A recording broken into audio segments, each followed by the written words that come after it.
Justice Yashwant Verma cash recovery case में एक नया मोड़ आया है। इस वक्त की बड़ी खबर आपको बता रही हूं, जब सुप्रीम कोर्ट ने ही पब्लिक किया है वो वीडियो जो कि बताया जा रहा है यशवंत वर्मा के घर से जुड़ा हुआ वो कमरा जहां पर कैश की बरामदगी हुई। आग लगने के बाद वो कैश जो है एक थैली में पड़ा हुआ है, इस तरह से आधा जला हुआ आधा बिखरा हुआ। वो तस्वीर सुप्रीम कोर्ट ने खुद उसको हमारे सामने, दुनिया के सामने रखा है, जहां पर जस्टिस वर्मा बोल रहे हैं कि उनके खिलाफ एक कॉन्स्पिरेसी हो रही है। वहीं सुप्रीम कोर्ट ने अब एक इन हाउस प्रोब उनके खिलाफ बना दिया है। अब ये देखिए ये वीडियो को, और वीडियो के ऊपर काफी सवाल भी होते हैं। अब ये पैसा देखिए रिकवर तो हुआ है, लेकिन ये पैसा है किसका, अब ये सबसे बड़ा सवाल है। और ये इतने सारे नोट यहाँ पर लेकर कौन आया है। वीडियो डालकर तो चीफ जस्टिस खन्ना ने एक साहसिक कदम उठाया ही है, क्योंकि आधिकारिक मंच से इसे जारी जो किया है। और अब कई सारे सवाल खड़े होंगे, जब जांच होगी तो ये सारी चीजें खंगाली जाएंगी। इन्हें जज कैसे बनाया गया उसकी भी जांच होगी, बहुत कुछ सामने निकलेगा। क्योंकि ये कोई बहुत अच्छी खबर नहीं है अगर किसी जज के बिक जाने की, तथाकथित बिक जाने की खबरें आपके सामने हों, जहां पर जस्टिस यशवंत वर्मा लगातार अपने ऊपर कॉन्स्पिरेसी की बात कह रहे हैं और उन्हें फंसाया जा रहा है, ऐसी बातें कर रहे हैं।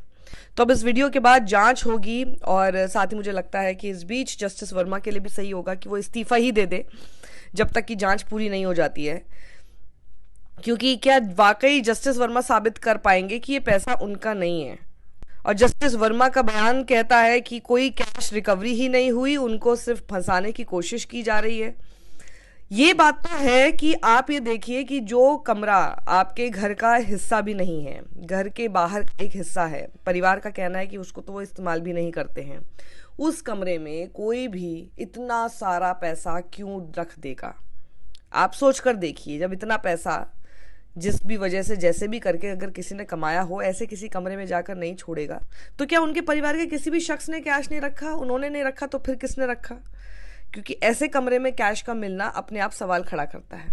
दूसरा, एक बात पर आप ध्यान दीजिएगा कि जब आग लगी तब वहां मौजूद जो स्टाफ था उसको कैश की बरामदगी नहीं दिखाई गई थी, और किसी ने कैश को जलते हुए नहीं देखा।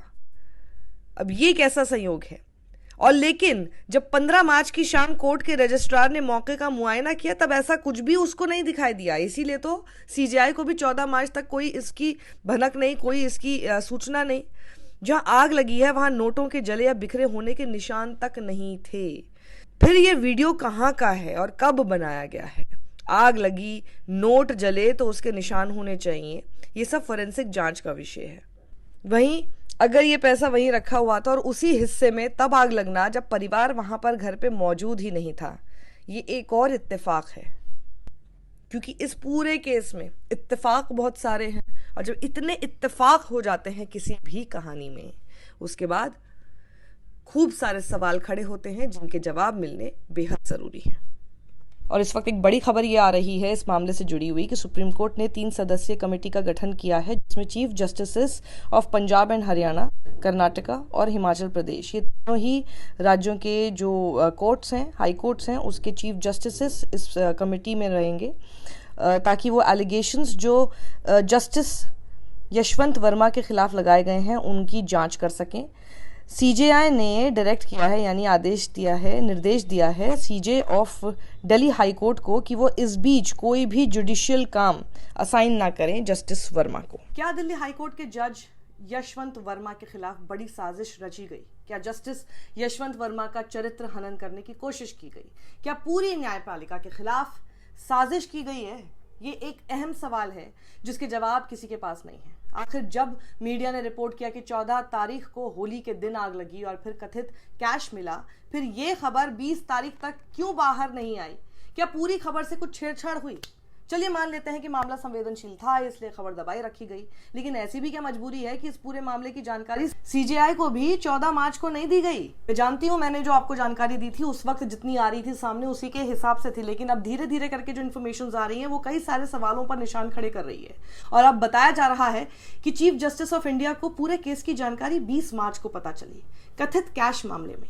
क्या ये पूरा मामला आपको संदेह भरा नहीं लगता है कि इस पूरे वाक्य के बाद हरीश साल्वे का कलीजियम पर सवाल उठाना और एनजेएसी यानी राष्ट्रीय न्यायिक आयोग की प्रशंसा करना, जब सुप्रीम कोर्ट ने ही एनजेएसी को खारिज करते हुए कह दिया था कि जज ही जज की नियुक्ति करेगा, अब लोग कह रहे हैं कि ये जस्टिस के साथ साथ पूरी न्यायपालिका को बदनाम करने की साजिश चल रही है। सुप्रीम कोर्ट के पूर्व जस्टिस काटजू ने तो ये कह दिया कि भारतीय मीडिया ने तो येलो जर्नलिज्म की सारी सीमाओं को लांघ दिया है। पत्रकार स्वाति चतुर्वेदी ट्विटर पर लिखती हैं, कई सोर्सेज से बात की गई, ये काउंटर एक्शन की तरह है जो खबर आ रही है। अब स्वाति ऐसा क्यों कह रही हैं, जिसमें वो अपने तर्क भी रखती हैं। उनका ट्वीट देखिए और कहती हैं कि जाहिर है कि ये सब जस्टिस वर्मा के खिलाफ एक बड़ी साजिश है। उनके यानी जज के घर पर पैसे रखे गए थे, ये सब तय था? Question mark. अब इस कथित कैश कांड संभावित साजिश के तर्क सुनिए। सीजेआई खन्ना 11 मई को सेवानिवृत्त होंगे। दिल्ली हाईकोर्ट में 24 पद खाली हैं। डीके उपाध्याय जो इलाहाबाद हाईकोर्ट से बॉम्बे हाईकोर्ट गए थे, अब दिल्ली में चीफ जस्टिस दिल्ली हाईकोर्ट के पद पर आ गए हैं। अब उनके साथ साथ 2 और अन्य न्यायाधीश हाईकोर्ट के न्यायाधीशों के नाम की सिफारिश करने वाले कॉलेजियम के सदस्य हैं और जस्टिस यशवंत वर्मा उस कॉलेजियम के तीसरे सदस्य हैं। और वो ये भी कहती हैं कि apparently it seems that justice Yashwant Verma is an honest person, ऐसा वो अपने ट्वीट में कहती हैं। तो क्या जस्टिस वर्मा को फंसाने और वापस इलाहाबाद हाईकोर्ट भेजने के लिए ऐसा किया गया, अगर ये सब कुछ सही है, ताकि सरकार जिन जजों को पसंद करती है उनके नाम जस्टिस वर्मा की अनुपस्थिति में कॉलेजियम द्वारा भेजे जा सकें? ये एक सवाल इस वक्त खड़ा किया जा रहा है। और अब सवाल ये भी उठाया जा रहा है कि जस्टिस वर्मा ईडी सीबीआई के खिलाफ फैसले दे रहे थे, तो हो सकता है कि इसीलिए उन्हें निशाना बनाया जा रहा हो। ये एक अलग तर्क है। अब इस पूरे प्रकरण की शुरुआत कैसे हुई वो समझिए। सबसे पहले खबर चलाई गई कि दिल्ली हाईकोर्ट के एक जज हैं यशवंत वर्मा, जिनके घर पर आग लगी और फिर करोड़ों रुपए कथित तौर पर बरामद हुए। 15 करोड़ के आसपास का आंकड़ा बताया गया। लेकिन जब आग लगी तो जज साहब अपने घर पर नहीं थे। जब फायर ब्रिगेड की टीम घर पहुंची तो आग बुझाते बुझाते एक कमरे के कोने में भारी मात्रा में कथित तौर पर कैश मिला। ये खबर हर मीडिया संस्थान ने लगभग चलाई ही। फिर इसके बाद जस्टिस यशवंत वर्मा की निष्पक्षता पर प्रश्न चिन्ह लगने लगे। हमने भी उठाए सवाल। और वैसे किसी ना किसी दिन ऐसी खबरें आती रहती हैं, फलां के घर कैश मिला, ढिमकाना के घर कैश मिला, किसी अधिकारी के घर पे इतना कैश मिला। और ये हमें शॉकिंग भी नहीं लगता है आजकल, क्योंकि ये होता ही रहता है। लेकिन किसी जज के घर कैश मिलने की खबर ने सभी को स्तब्ध कर दिया था।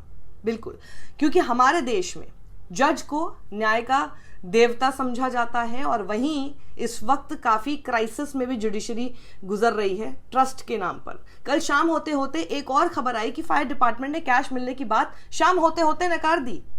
Delhi fire brigade chief Atul Garg ने साफ तौर पर कहा कि जस्टिस वर्मा के घर आग बुझाने के दौरान हमें कोई नकदी नहीं मिली। फिर ये खबर ये सामने आने लग गई, मतलब एकदम ही पलट गई खबर। और गर्ग के मुताबिक 14 मार्च की रात 11:35 पर लुटियंस दिल्ली में मौजूद जज कंपाउंड में आग लगने की उन्हें खबर मिली और वहां पहुंची उनकी टीम ने 15 मिनट में आग बुझा दी और फिर पुलिस को खबर दी गई। उन्हें कोई नकदी नहीं मिली, ऐसा उन्होंने कहा।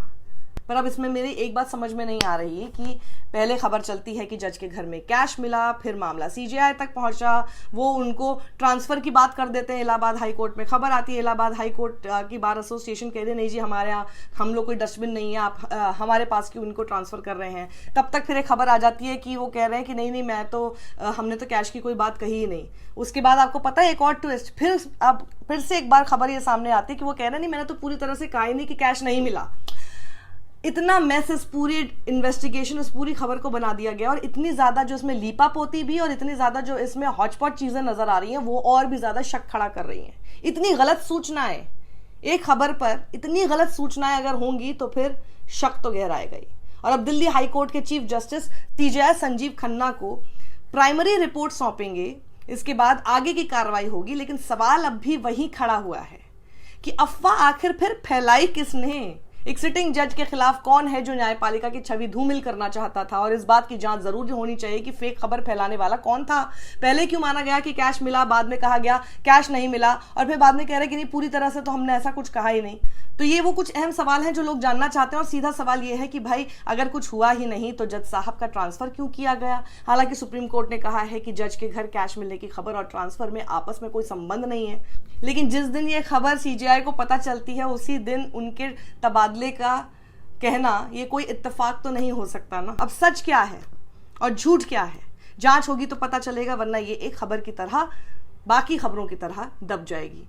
राज्यसभा में भी इस कथित कैश कांड का मुद्दा कांग्रेस सांसद जयराम रमेश ने सदन में उठाया तो सभापति जगदीप धनखड़ ने जवाब देते हुए कहा कि सिस्टम में पारदर्शिता और जवाबदेही जरूरी है और इस मुद्दे पर एक स्ट्रक्चर्ड डिस्कशन कराएंगे। वहीं सुप्रीम कोर्ट के बार एसोसिएशन के अध्यक्ष कपिल सिब्बल ने कहा कि मुझे मामले की बारीकियों की जानकारी नहीं है, लेकिन निश्चित रूप से न्यायपालिका के अंदर भ्रष्टाचार का मुद्दा बहुत गंभीर मुद्दा है। सिब्बल ने कहा कि अब मुझे लगता है कि वक्त आ गया है कि सुप्रीम कोर्ट इस पर विचार करे कि नियुक्ति प्रक्रिया और अधिक पारदर्शी होनी चाहिए। हरीश साल्वे ने तो पूरे कॉलेजियम सिस्टम को ही गलत बता दिया है।